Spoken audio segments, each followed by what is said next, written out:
Hello everyone. तो आज की वीडियो में हम पढ़ने वाले हैं बीए 6 सेमेस्टर का जो हमारा सब्जेक्ट है इंग्लिश लिटरेचर, उसका पेपर फर्स्ट चल रहा है। हमारा पेपर सेकंड भी जल्दी ही स्टार्ट हो जाएगा। ठीक है, पेपर फर्स्ट चल रहा है जिसका टाइटल है Indian and new literature in English. ठीक है, जिसमें हम पढ़ रहे हैं यूनिट सेकंड जो है पोइट्री। यूनिट सेकंड का एक जो टॉपिक है लक्ष्मण जी के द्वारा लिखी गई, मतलब लक्ष्मण पोयम जो तोरू दत्त जी के द्वारा लिखी गई है, वो हमने पहले ही कर ली है। तो उसका लिंक आपको डिस्क्रिप्शन में मिल जाएगा। 2 प्लेलिस्ट मिल जाएंगी, एमसीक्यू की अलग और कॉन्सेप्ट और समरी वाली अलग, तो वहां से आप देख सकते हैं। ठीक है वो। और आज की वीडियो हम पढ़ेंगे आ पोयम ऑफ डेडिकेशन जो नज़ीम एज़ेकियल के द्वारा लिखी गई है। ठीक है, तो आज की क्लास स्टार्ट करने से पहले मैं आपको 2 बातें जो हर वीडियो में बताती हूँ वो बता देती हूँ कि सिलेबस को अपनी ऑफिशियल वेबसाइट से, यूनिवर्सिटी की ऑफिशियल वेबसाइट से ज़रूर चेक कर लें, क्योंकि सभी यूपी स्टेट की यूनिवर्सिटी का सिलेबस सेम नहीं है। ठीक है, और सेकंड बात ये कि अगर आपका पैटर्न एग्जाम का पैटर्न एमसीक्यू है, ऑब्जेक्टिव टाइप है, तो इसका मतलब ये नहीं कि आपको सिर्फ एमसीक्यू पढ़ने हैं। इसका मतलब ये है कि आपको ऑथर के बारे में पढ़ना है, क्योंकि एमसीक्यू क्वेश्चन में ऑथर के बारे में भी आता है। ठीक है, समरी भी पढ़नी है, फैक्ट्स भी पढ़ने हैं और एमसीक्यू क्वेश्चंस भी पढ़ने हैं। ऑल एमसीक्यू क्वेश्चन पढ़ने हैं, सिर्फ टॉप 50 या टॉप 100 क्वेश्चंस नहीं पढ़ने हैं। जितने भी उस चैप्टर से क्वेश्चन बन रहे हैं सभी ही इसमें हमें पढ़ने हैं। ठीक है, और आज की वीडियो में हम क्या क्या पढ़ेंगे देख लेते हैं। आज की वीडियो में पढ़ेंगे ऑथर के बारे में, समरी और जो भी फैक्ट्स हैं वो हम आज की वीडियो में पढ़ेंगे। नेक्स्ट वीडियो में हम एमसीक्यू क्वेश्चंस जितने भी उस टॉपिक से बनते होंगे वो सारे क्वेश्चंस कवर कर लेंगे। ठीक है, तो स्टार्ट करते हैं आज की क्लास। तो फर्स्ट है हमारा अबाउट द पोइट जो है नज़ीम एज़ेकियल, मतलब इनके बारे में पढ़ना है, नज़ीम एज़ेकियल के बारे में। क्योंकि एमसीक्यू क्वेश्चंस में अक्सर ऐसा क्वेश्चन आते हैं कि डेट ऑफ बर्थ आ जाती है राइटर की, पोइट की, और कहाँ उनका जन्म हुआ था और वो किस समुदाय से हैं, और उन्हें अवार्ड्स के बारे में भी आ जाता है। ठीक है, जो हमारे 4th सेमेस्टर और 2nd सेमेस्टर में एमसीक्यू पैटर्न हुआ था उसमें देखा गया है कि इस टाइप के क्वेश्चन राइटर के ऊपर बनते हैं, तो हम इनके बारे में अच्छे से जान लेते हैं। ठीक है, तो नज़ीम एज़ेकियल ये जो है was an Indian Jewish poet, ये जूइश पोइट हैं। ठीक है, जूइश समुदाय से बिलोंग करते हैं ये Nazim एज़ेकियल। He was a dramatist, नाटककार हैं, एडिटर संपादक है, एंड आर्ट क्रिटिक हैं, कला आलोचक हैं ये। ठीक है, he was awarded the Satya Akademi award in 1983, ये इंपॉर्टेंट पॉइंट है। ठीक है, इन्हें सत्या अकेडमिक अवार्ड कब मिला था? 1983 में मिला था, for his poetry collection latter day psalms, इसमें पीस आइलैंड है। ठीक है, साम्स, लेटर डे साम्स, इसके लिए ये पोइट्री कलेक्शन है इनका। ठीक है, पोएम्स का कलेक्शन है और इसके लिए इन्हें 1983 में सत्या अकेडमिक अवार्ड मिला था। नेक्स्ट पॉइंट है हमारा, इनका जन्म कब हुआ था? तो 16 दिसंबर 1924 इन मुंबई, महाराष्ट्र, महाराष्ट्र के मुंबई में 16 दिसंबर 1924 में इनका जन्म हुआ था। ठीक है, parents his father Moses Ezekiel, इनके पिता का नाम क्या था? Moses Ezekiel. Was a professor of botany, botany के प्रोफेसर थे वो, एट द विल्सन कॉलेज। ठीक है, किस कॉलेज में? विल्सन कॉलेज में। एंड हिज मदर, इनकी माँ, was a principle of her of school, और अपने ही स्कूल जो विल्सन कॉलेज है उसमें प्रिंसिपल थी। ठीक है, विल्सन कॉलेज की प्रिंसिपल थी। ठीक है, नेक्स्ट पॉइंट है हमारा, the Ezekiel belongs to Mumbai, Marathis speaking, Mumbai से बिलोंग करते थे तो जाहिर सी बात है मराठी के लैंग्वेज के टच में होंगे ये। मराठी स्पीकिंग जूइश कम्युनिटी, और ये जूइश कम्युनिटी से बिलोंग करते हैं जिसे नॉन एज बेन इज़राइल भी बोला जाता है। ठीक है, तो ये याद रखिएगा किस कम्युनिटी से थे? नज़ीम एज़ेकियल जूइश कम्युनिटी से। ठीक है, नेक्स्ट पॉइंट है हमारा, Nissim Ezekiel is called father of Indian English poetry. यहाँ पर जो है एक वर्ड ऐड कर लेना, मॉडर्न इंडियन, सॉरी, हाँ, father of modern Indian English poetry. ठीक है, आधुनिक, ये भी इंपॉर्टेंट है। ठीक है, मॉडर्न, इनको ना मॉडर्न इंडियन इंग्लिश पोइट्री का पिता माना जाता है। ठीक है, नेक्स्ट है हमारा, इसलिए सिर्फ जैसे कि यहाँ पर ऐड हुआ, इसलिए सिर्फ पीडीएफ नहीं पढ़ना चाहिए, साथ साथ क्लास भी अटेंड करना चाहिए। ठीक है, कुछ मिसप्रिंट हो जाता है तो उसका पता चल जाता है और अच्छे से समझ में भी आता है। कुछ फैक्ट्स ऐसे होंगे जो हम ट्रिक से याद करेंगे। ठीक है, तो इसलिए ये समझना चाहिए। नेक्स्ट पॉइंट देख लेते हैं हम। 1947, Ezekiel graduated in literature from Wilson college जहाँ पर उनके माँ वो प्रिंसिपल थी और पिताजी प्रोफेसर थे, वही उसी कॉलेज से इन्होंने ग्रेजुएशन की थी कंप्लीट अपनी, जो मुंबई है। और यूनिवर्सिटी का नाम क्या है? यूनिवर्सिटी ऑफ मुंबई, ठीक है। कॉलेज का नाम तो विल्सन है और यूनिवर्सिटी का नाम है यूनिवर्सिटी ऑफ मुंबई, ठीक है। ये मुंबई महाराष्ट्र में ही है। ही थॉट इंग्लिश लिटरेचर, इन्होंने इंग्लिश लिटरेचर पढ़ाई। He joined politics for a well time, कुछ समय के लिए इन्होंने उसके बाद उन्होंने पॉलिटिकल भी ज्वाइन किया, पॉलिटिक्स भी ज्वाइन की। ही वेंट टू इंग्लैंड, फिर वो इंग्लैंड गए इन नवंबर 1948। ये वाली डेट इतनी इंपॉर्टेंट नहीं है, कहाँ गए? इंग्लैंड गए। ही स्टडी फिलोसफी एट, ये इंपॉर्टेंट पॉइंट है, he study philosophy at Birkbeck college London, वहाँ पर लंदन में इन्होंने फिलोसफी बिर्कबैक कॉलेज में पढ़ी, ठीक है। नेक्स्ट पॉइंट है हमारा, ही मैरिड डेजी जोसेफ, इन्होंने डेजी जोसेफ से शादी की इन 1952, कब? 1952 में। And the same year his first collection, और इसी साल मतलब 1952 में ही इनका फर्स्ट कलेक्शन ऑफ पोएम जो था, जिसका टाइटल था अ टाइम टू चेंज, इनका फर्स्ट कलेक्शन ऑफ पोएम कौन सा था? अ टाइम टू चेंज, वो पब्लिश्ड हुआ था, ठीक है। ये इंपॉर्टेंट पॉइंट है। Was published by Fortune Press, ठीक है। फॉर्च्यून प्रेस के द्वारा a time to change published हुआ था, फर्स्ट कलेक्शन है इनका वो। नोटेबल वर्क देख लेते हैं, ये मोस्ट इंपॉर्टेंट वर्क है इनके। नाइट ऑफ द स्कॉर्पियन बहुत फेमस पोएम है इनकी, ठीक है। और लेटर डे साम्स, ये इसके लिए इन्हें सत्या अकेडमिक अवार्ड भी मिला है, ठीक है। नोटेबल अवार्ड्स जो हैं, इंपॉर्टेंट अवार्ड, वो देख लेते हैं। सत्या अकेडमिक अवार्ड 1983 में मिला था, हमने पहले ही पढ़ा है। और पद्मश्री कब मिला था? 1988 में, ठीक है। जब भी आप डेट याद करें ना, कोई सी भी डेट, तो हमेशा 2 डेट याद करें, जैसे कि इसमें 2 डेट याद करेंगे आप, सत्या अकेडमिक अवार्ड 1983 में, और उसके कुछ साल बाद पद्मश्री अवार्ड मिला 1988 में, ठीक है। इस टाइप से अगर सिंगल डेट याद करेंगे तो जल्दी भूल जाएंगे और टाइम भी उसे याद करने में भी टाइम लगेगा, ठीक है। तो हमेशा कोशिश करें कि 2 डेट कोई ले लें उस एक ही चैप्टर की और वो पढ़ें, ठीक है। नेक्स्ट पॉइंट है हमारा, he was honoured with Sahitya Akademi award in 1983, ये वही वाला पॉइंट है। For his poetry collection latter day पास्म, and in 1988 Padmashri award by the president of India, ठीक है। पद्मश्री अवार्ड 1998 में मिला था और सत्या अकेडमिक अवार्ड 1983 में मिला था, किस लिए? लेटर डे साम्स के लिए, ठीक है। नेक्स्ट है हमारा point, he work as an advertising copywriter, advertising copywriter के तरह इन्होंने काम करा था। And general manager of a picture frame company, picture frame company में ये एक जनरल मैनेजर रहे। He co founded the literary monthly Jumbo in 1961, जो लिटरेरी मंथली मैगजीन थी जम्बो, उसके को फाउंडर रहे हैं ये 1961 में, 1961 में। नेक्स्ट पॉइंट है हमारा, ही बिकम आर्ट क्रिटिक, कला आलोचक बने of the times of India के, एंड एडिटेड पोइट्री इंडिया के संपादक बने, ठीक है। एडिटेड मतलब संपादक, ठीक है। फ्रॉम 1961 टू 19, ये डेट्स ये वाली इंपॉर्टेंट नहीं है ज़्यादा, क्योंकि इतना नहीं पूछता है। He headed the English department of, he headed मतलब ये हेड थे इंग्लिश डिपार्टमेंट में, कहाँ के? मिठीबाई कॉलेज मुंबई में, ठीक है। मुंबई महाराष्ट्र में, मुंबई को मुंबई में बॉम्बे भी बोलते हैं, ठीक है। मिठीबाई कॉलेज में, ये इंपॉर्टेंट पॉइंट है पर इसकी डेट इंपॉर्टेंट नहीं है, ठीक है। ये कॉलेज का नाम याद रखिएगा कि इंग्लिश डिपार्टमेंट में किस मतलब हेड बने थे, वो किस कॉलेज के हेड थे, तो कौन सा कॉलेज था? मिठीबाई कॉलेज बॉम्बे। नेक्स्ट है हमारा पॉइंट, इनके वर्क देख लेते हैं जो इंपॉर्टेंट वर्क है। Ezekiel published the bad day in 1952 में, इन्होंने द बैड डे पब्लिश हुई थी। द डेडली मैन इन 1916 में, डेट इतनी ज़रूरी नहीं है ये, पर इनके नेम याद रख लीजिएगा, ठीक है। डेडली मैन कब हुई थी? 1960 में। द एग्जैक्ट नेम इन 1965 में। इन 1969 एजिकियल पब्लिश्ड द डम प्लेस, ठीक है। नेक्स्ट है हमारा सम अदर पोइट्री कलेक्शन, जो मतलब इसके अलावा अन्य पोइट्री कलेक्शन भी देख लेते हैं। टाइम टू चेंज कब हुई थी? 1952 में, ये फर्स्ट पोइट्री कलेक्शन था इनका। उसके बाद 60 पोएम, जो हमारी पोएम है द पोएम ऑफ डेडिकेशन, ये इसी पोएम के कलेक्शन का पार्ट है, ठीक है। 60 पोएम्स 1953 में पब्लिश हुई थी, इसलिए इसकी डेट भी इंपॉर्टेंट है। और इस वाले की डेट इसलिए इंपॉर्टेंट है क्योंकि ये इनकी पोइट्री फर्स्ट पोइट्री कलेक्शन था, ठीक है, ये दोनों इंपॉर्टेंट है।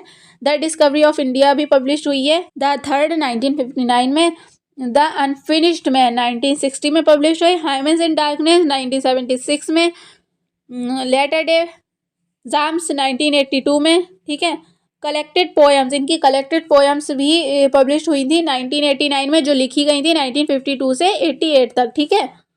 नेक्स्ट है हमारा इनकी मृत्यु कब हुई थी, तो इनकी डेथ कब हुई थी 9 जनवरी 2004, जब ये 79 ईयर के थे, ठीक है। मुंबई में ही इनकी मृत्यु हुई थी। जन्म को कब हुआ था 1924 में, ठीक है, और मृत्यु कब हुई 2004 में, याद रखिएगा, जब ये 79 ईयर्स के थे।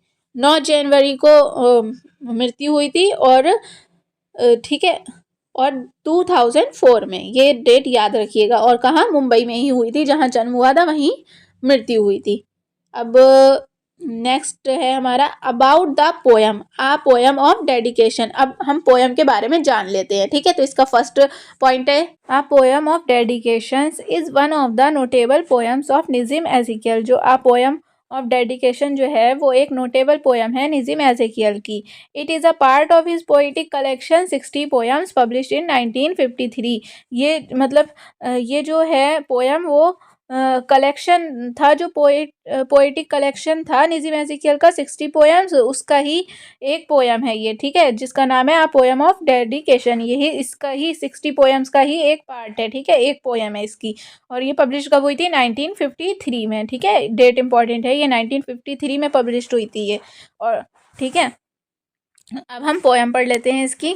तो ये रही हमारी poem, a poem of dedications. इसमें 3 स्टैंजाज हैं 12-12 लाइन के, ठीक है। फर्स्ट स्टैंजा ये रहा 12 लाइन का यहाँ तक, सेकंड यहाँ से स्टार्ट हो रहा है और यहाँ पर एंड है इसका, और लास्ट स्टैंजा ये है यहाँ से यहाँ तक। तो 12-12 लाइन्स के स्टेंजाज हैं, यानी टोटल नंबर ऑफ लाइन्स कितनी है 36, ठीक है। 36 लाइन है इस पोयम में, ठीक है। और इसमें ये फ्री वर्स में लिखी गई है, और जो पोइट हैं उन्होंने ये जो पोयम है वो अपनी फ्रेंड एलिजाबेथ को समर्पित की है, ठीक है। तो अब हम देख लेते हैं अपनी पोयम को। The view from basement room is rather small. Basement room मतलब एक तहखाना टाइप का रूम। वो बेसमेंट रूम में अकेला बैठा है, जहां से खिड़की में से उसे थोड़ा बहुत ही नज़ारा दिख रहा है। मैं आपको बता देती हूँ कि ये बात तब की है जब निज़िम एज़ेकियल इंग्लैंड में थे और वहाँ एक रूम लेकर रह रहे थे, ठीक है। तो वहीं का है ये। आ पैच और टू ऑफ ग्रीन, ग्रीन का मतलब यहाँ पर घास से है, तो घास के मैदान का 1 या 2 छोटे हिस्से दिखाई दे रहे थे। अ बिट ऑफ स्काई, और थोड़ा सा आसमान दिख रहा था, ठीक है, मतलब उसका छोटा सा हिस्सा दिखाई दे रहा था। Children heard but never seen, बच्चों के खेलने की आवाज़ तो आ रही थी पर बच्चे कहीं भी दिखाई नहीं दे रहे थे, क्योंकि बेसमेंट की विंडो से ज़्यादा कुछ नहीं दिखाई दे रहा था। एन ओल्ड वॉल, और खिड़की से एक पुरानी दीवार दिखाई दे रही है। 2 ट्रीज आ वॉशिंग लाइन बिटवीन, 2 पेड़ दिखाई दे रहे हैं और उनके बीच में कपड़े सुखाने वाली रस्सी दिखाई दे रही है। Windows with high curtains to block the outward eye, और उस विंडो में से सामने का घर दिखाई दे रहा है, उसकी विंडोज लंबे पर्दे से ढकी हुई हैं। इस तरह से बाहर का सभी कुछ अधूरा अधूरा सा दिखाई दे रहा है। It seems that nothing changes nothing grows, और ये सब देखकर तो ऐसा लगता है कि यहाँ कुछ भी नहीं बदला है, कोई डेवलपमेंट नहीं हुआ है। But suddenly the mind is लूज्ड of chains, लेकिन तभी अचानक पोइट अपने आप को जंजीरों से फ्री कर लेता है। जंजीर यानी उसका शरीर, और ख्यालों के माध्यम से कहीं और चला जाता है। And purifiers itself before the warm Mediterranean. Poet जहाँ पर विंडो से 2-4 दृश्य देख पा रहा था, पर अब वो ख्यालों के माध्यम से अपने आप को मेडिटेरेनियन समुद्र के सामने पाता है। विच फिल्स द वेन्स, और उन ख्यालों की वजह से अब पोइट ज़्यादा एनर्जेटिक फील कर रहा है। अब उसे ऐसा लगता है कि उसकी नसों में एनर्जी भर गई है। To make the body beautiful and light, और अब वो अपने शरीर को सुंदर करने के लिए और अधिक हल्का महसूस करवाने के लिए, मतलब सभी परेशानियों से दूर जाने के लिए, हैवीनेस ऑफ लिम्स और सोल कैन मिमिक काम, और अपने शरीर और अपनी आत्मा के भारीपन को दूर करने के लिए, I close the eyes to see with better sight, वह अपनी आंखों को बंद कर लेता है ताकि ख्यालों के माध्यम से और भी कुछ अच्छे नज़ारों को देख सके। There is a landscape certainly, अब वो अपनी आंखों को बंद करने के बाद पोइट उस दृश्य को प्रॉपर तरीके से देखता है। The sea among its broad realities attract, अब पोइट उस समुद्र को देखकर उस स्वतंत्र और उसे विशाल पाता है और ये लोगों को आकर्षित भी करता है। Because it is symbol of the free demoniac life within, क्योंकि ये समुद्र स्वतंत्रता और विशालता का एक प्रतीक है। Hardly suggested by the surface facts, हालांकि हम उसकी सतह को देखकर उसकी गहराई का अंदाजा तक नहीं लगा सकते। And rivers what a man can hope to win, और नदियां हमें सिखाती हैं कि हमें हमेशा जीतने की आशा रखनी चाहिए। By simple flowing learning how to flow, और जिस तरह नदी हमेशा बहती रहती है, हमें भी उसी तरह अपने लक्ष्य की ओर चलते रहना चाहिए। And trees imply an obvious need of roots, जड़ों मतलब, ठीक है, और पेड़ हमें जड़ों की इम्पोर्टेंस सिखाते हैं। जैसा कि आपने देखा ही होगा, घने से घने पेड़ भी केवल अपने जड़ों की ही सहायता से ही जमीन में खड़े रहते हैं। Besides that, all organic growth is slow, और इन सब के अलावा पेड़ों से हमें ये भी सीखने को मिलता है कि जो बेसिक ग्रोथ होती है वो हमेशा धीमी होती है, स्लो होती है।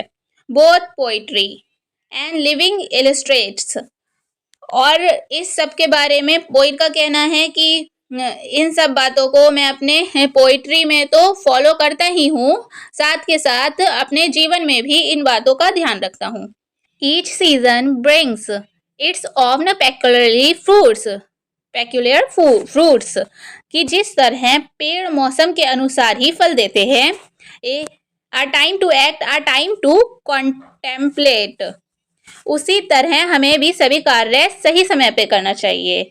The image is created, try to change, हमें अपने जीवन में एक लक्ष्य को लेकर चलना चाहिए और उसे पाने के लिए समय के अनुसार अपने आप को बदलना भी चाहिए। Try to change, not to seek release but resolution, हमें तब कभी भी अपने लक्ष्य से भागना नहीं चाहिए और पक्के इरादे के साथ उसे पूरा करना चाहिए।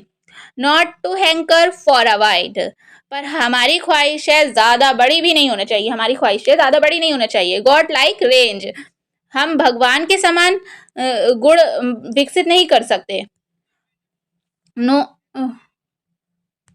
Of thought not the matador dexterity, और ना ही हमें इतनी चालाकी की ज़रूरत है जितनी मैटाडोर में होती है। मैटाडोर क्या होता है? मैटाडोर उस व्यक्ति को कहते हैं जो एक खेल के दौरान सांड से लड़ाई लड़ता है। आई do not want the yogis concentration, और ना ही मैं एक योगी के समान जीवन जीना चाहता हूँ। I do not want the perfect charity of sons, और ना ही मैं ये चाहता हूँ कि मैं एक साधुओं के समान दयालु बनूं। Not the tyrant's endless power, और ना ही मैं एक अत्याचारी राजा के समान ताकत रखना भी नहीं चाहता। I want a human balance humanly acquired, मैं तो एक ऐसा इंसान बनना चाहता हूँ जैसे इंसान की मानव जाति को ज़रूरत है। Fruitful in the common hover, और एक ऐसी जिंदगी जीना चाहता हूँ जो मानव जाति के लिए अच्छी साबित हो। This Elizabeth is my creation stated in the terms of poetry. अब पोइट एलिजाबेथ से कहता है कि एलिजाबेथ, मैं इस कविता के माध्यम से मैंने जो कुछ भी कहने की कोशिश की है वही मेरी थिंकिंग है।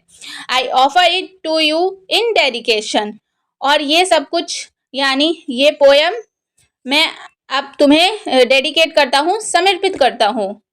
मतलब पोइट ने ये पोयम जो है एलिजाबेथ को समर्पित कर दी है, ठीक है।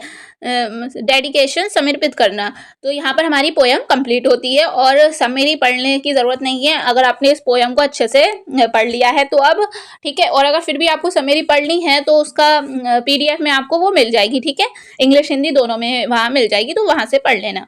और बाकी जो MCQ क्वेश्चन है इस चैप्टर्स के वो हम नेक्स्ट वीडियो में कवर कर लेंगे। इस वीडियो मतलब मैंने आपको पहले ही बता दिया है कि अभी न्यू सिलेबस से रिलेटेड मार्केट में कोई भी बुक या कुछ भी अवेलेबल नहीं है, जिसकी वजह से ज़्यादा क्वेश्चंस MCQ कवर नहीं हो पाएंगे, ठीक है। और बाद में भी वैसे तो जो भी कवर होंगे वो इम्पोर्टेंट ही हैं और MCQ क्वेश्चंस और वो नेक्स्ट वीडियो में आपको मिल जाएंगे, ठीक है। और साथ साथ अब इस ग्रुप पर ऐड हो जाइएगा क्योंकि आपको यहाँ पर PDF मिल जाएगी, या डायरेक्ट लिंक डिस्क्रिप्शन में भी दिया है इसका, तो वहाँ से भी ऐड हो सकते हैं। PDF आपको दोनों जगह ही मिल जाएगी, वो अलग ग्रुप है, ये अलग ग्रुप है। और हमारा डाउट ग्रुप भी बना हुआ है चैनल का, तो वहाँ पर भी आप ऐड हो सकते हैं, ठीक है। अगर वीडियो थोड़ी भी हेल्प रही हो तो वीडियो को लाइक करिएगा और चैनल को सब्सक्राइब भी कर दिएगा, ठीक है। Thank you for watching.